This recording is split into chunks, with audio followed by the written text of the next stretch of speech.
अगर मैं आपसे कहूँ कि कोई भी संबंध आपका कितना भी टूट गया है, उसमें कितनी भी मुश्किलें आ रही हैं, आपका दिल टूट गया है, किसी को आप दोष दे रहे हो या फिर अपनी हालत के लिए आप किसी को ज़िम्मेदार साबित कर रहे हो, चाहे आपके संबंधों में इस समय कितनी भी मुश्किलें पैदा क्यों नहीं हो रही हो, वो इंसान आपको छोड़कर चला गया हो तो भी कोई बात नहीं है। अगर आप इसे करते हैं ना तो दोस्तों आपके संबंध जादू की तरह बदलने लग जाएंगे। वैसे तो इन टॉपिक पर मैं बहुत सारे वीडियो बना चुकी हूँ, लव वाइब्रेशन कैसे भेजें, कैसे उनको अपनी याद दिलाएं, कैसे वो हमारे माइंड में रहते हैं, कैसे उनसे कॉल और मैसेज मैनिफेस्ट करें। अगर आप ऐसे वीडियोस देखना पसंद करते हैं तो ऐसे आप इस चैनल से जुड़ सकते हैं, लेकिन फिर भी अगर आप नए हैं इस चैनल पर तो आपका स्वागत है। और अगर आप इसके बारे में और अधिक जानना चाहते हैं कि अपने संबंधों को कैसे बेहतर बनाएं, और दूसरा टॉपिक ये भी है दोस्तों कि हाँ, अगर आपके साथ कुछ ऐसा हो रहा है ना तो आप उनके माइंड में हो, ये बात पूरी तरह से श्योर है। आप अगर इस पर भरोसा कर लेते हैं, अब आप कहेंगे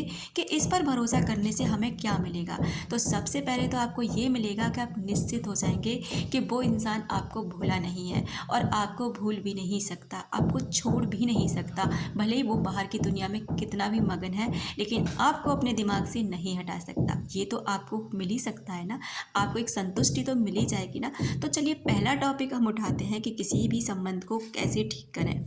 अगर आप किसी वर्तमान संबंध को बेहतर बनाने के लिए कृतज्ञता की जादुई शक्ति का इस्तेमाल करते हैं ना तो आप उस संबंध को अभी चमत्कारिक ढंग से अपनी आंखों के सामने बदलता हुआ देखेंगे। और यदि आप अतीत का कोई संबंध चुनते हैं जहां आप उस व्यक्ति से आपका कोई संपर्क नहीं है, तो आप अपने भीतर खुशी व शांति का प्रभाव महसूस करेंगे और साथ ही जीवन के अन्य वर्तमान संबंधों को भी जादू से बेहतर बनता हुआ देखेंगे। तो आपको क्या करना है दोस्तों, जिस इंसान अगर आप अतीत का कोई संबंध चुन रहे हैं जो अभी आपके पास नहीं है और आप उस व्यक्ति के साथ अपना संबंध बेहतरीन बनाना चाहते हैं, या उस व्यक्ति को अपनी, या फिर वो इस दुनिया में नहीं है और आप उसी की वजह से परेशान हैं, तो आपको क्या करना है कि आपको ना उस संबंध में से जो भी आप उसके साथ समय बिताया उसमें से एक 10 चीज़ों की सूची बनाना है। कैसे? कोई भी ऐसा मोमेंट जो आपने उस व्यक्ति के साथ जिया और उस पल आप बहुत खुश थे, उसने कोई आपको गिफ्ट दिया, कोई ऐसी बात आपसे कही जो आपको बहुत अच्छी लगी, कुछ ऐसी आपके बारे में तारीफ़ की जो सच सच में थी और आपको बहुत अच्छी लगी,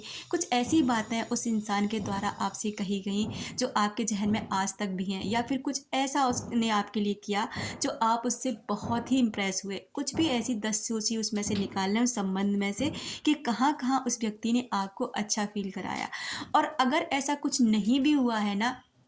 तो उस व्यक्ति में कुछ ऐसे गुण तो होंगे। देखो, गुण हम सभी में होते हैं, अवगुण भी होते हैं, गुण भी होते हैं, बस हमारी नज़रों का फेर होता है कि हम दूसरों के अवगुणों को देखते हैं और अपने गुणों को देखते हैं, दूसरों की बुराइयां ढूंढते हैं और खुद में अच्छाइयाँ। लेकिन हमें अब उस व्यक्ति के अंदर वो अच्छाइयाँ खोजनी होंगी जो उस व्यक्ति के अंदर थी। यानी कि आपको 10 गुण उस इंसान के बारे में निकाल लेने हैं कि वो किस तरह से बातें करता है, किस तरह से आपको अच्छा महसूस कराता है, उसका कौन सा गुण है, कौन सी क्वालिटी आपको इम्प्रेस करती है, उसकी कदकाठी कैसी है, वो बाहर के लोगों के साथ कैसा है, उसके अंदर कितनी दयालुता है, दूसरों का सम्मान कैसे करता है। कुछ भी आप उसके अंदर से 10 चीज़ें निकाल लीजिए। और अब आपको इस पर ना प्रैक्टिस करनी है अगले 21 डेज तक। जी हाँ दोस्तों, बस आपको यही करना है। और कैसे लिखना है? जैसे कि आपने उसका नाम लिखा कि आपका कोई भी, चलो मैं यहाँ पे कोई भी नाम ऐड कर सकती हूँ कि अंकित, मैं इस बात के लिए बहुत ही ज़्यादा आपकी आभारी हूँ, या आपको धन्यवाद देती हूँ कि आपने मुझे वहाँ पर बहुत अच्छा महसूस कराया, आपने मेरे साथ में ये किया, मैं इसके लिए बहुत धन्यवाद करती हूँ कि तुमने मुझे ये गिफ्ट दिया, तुमने मेरे को ये बात बोली जो मुझे बहुत अच्छी लगी, इसके लिए मैं तुम्हारी बहुत आभारी हूँ, या तुम में ये क्वालिटी बहुत अच्छी है, इसके लिए मैं बहुत आभारी हूँ क्योंकि ये क्वालिटी मुझे बहुत पसंद है। तो इस तरह से ना आप उसकी 10 बातें लिखेंगे जिसके लिए आप बहुत आभारी फील करेंगे, उसके लिए ग्रेटफुल रहेंगे, यूनिवर्स को धन्यवाद दें, उस व्यक्ति को बार बार धन्यवाद दें कि तुम्हारे अंदर ये क्वालिटी मुझे बहुत पसंद है, तुम्हारा ऐसा करना मुझे बहुत पसंद है, या तुमने जो मेरे लिए जो किया वो मुझे बहुत पसंद है। इस तरह से आप अपनी डायरी में, नोटबुक में, कहीं पर भी आप इन 10 चीज़ों को लिखेंगे लिखेंगे और लिखने के बाद में ना आप धन्यवाद करेंगे और बाद में भी ग्रेटफुल रहेंगे और उसको करेंगे लेट गो, यानी कि वहीं पर छोड़ देंगे। उसको पूरे दिन दिमाग में नहीं चलाना है। अगर चले भी कुछ भी तो पॉजिटिव रहना है। जितना पॉजिटिव रहेंगे उतना वो संबंध के प्रति आपके पॉजिटिव विचार जाएंगे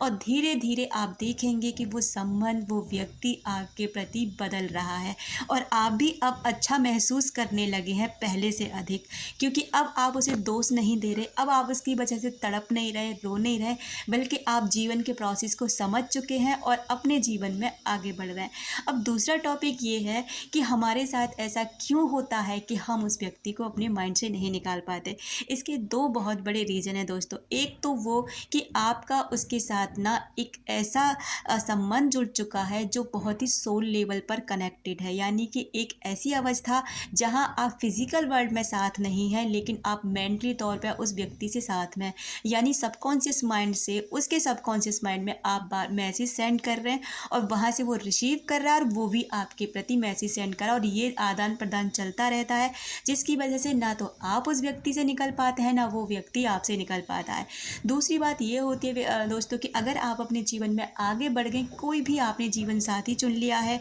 या किसी के भी साथ आप अपनी लाइफ में आगे बढ़ रहे हैं, कुछ भी कर रहे हैं, लेकिन अब आपको ना अचानक से उस व्यक्ति के रहने के ख्याल आने लग जाए, उस व्यक्ति के बारे में आपको कहीं से पता चलने लग जाए या उसका नाम, उसकी ड्रीम्स, उसके बारे में आप फील करने लग जाए, उसका चेहरा आपकी आंखों के सामने आने लग जाए, या सुबह शाम सोते जागते समय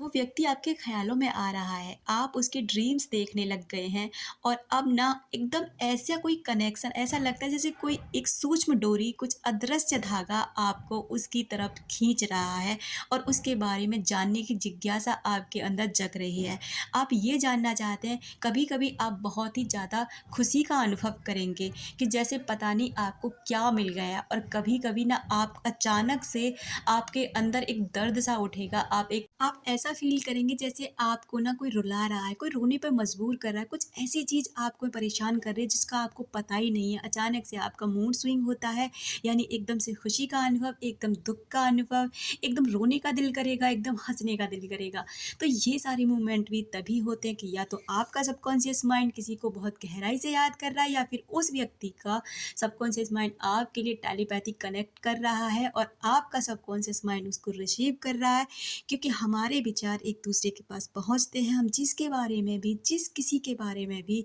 बहुत गहराई के साथ सोचते हैं ना, तो वो व्यक्ति के पास हमारे सभी विचार पहुंचते हैं और वो विचार वहाँ से लौट कर हमारे पास आते हैं। तभी तो कहते हैं कि जैसा आप दूसरों के लिए सोचेंगे ना, वैसा आपके पास लौट कर आएगा।